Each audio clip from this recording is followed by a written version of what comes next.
बिस्मिल्लाहिर्रहमानिर्रहीम, अस्सलामुअलैकुम। जायकों की दुनिया में खुशामदीद। हाजिर हैं कुछ नई टिप्स एंड ट्रिक्स के साथ। तो आइए चलते हैं आज की पहली टिप की तरफ। आज की पहली टिप ये है कि अक्सर चॉपिंग बोर्ड के इस्तेमाल के बाद उस पर फलों और सब्जियों की कटिंग के निशान पड़ जाते हैं और उसका कलर येलो हो जाता है।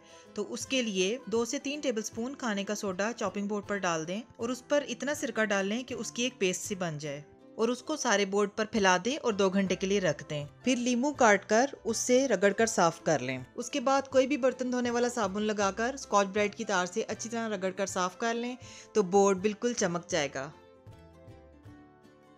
दूसरी टिप ये है, किसी भी एयर टाइट जार के ढक्कन को आसानी से खोलने के लिए उसको रनिंग टैप वाटर के नीचे ले जाएं और उसके ऊपर पानी को गिरने दें तो वो आसानी से खुल जाएगा।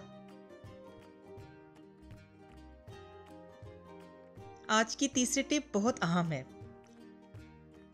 प्याज काटते हुए आंखों को बहुत लगता है। प्याज को हमेशा छीलते और काटते वक्त टैप वाटर के नीचे काटें, तो इस तरह से प्याज आंखों में बिल्कुल भी नहीं लगेगा और ना ही प्याज की स्मेल घर में फैलेगी। मिलते हैं नई टिप्स के साथ। टिल देन टेक केयर, अल्लाह हाफिज।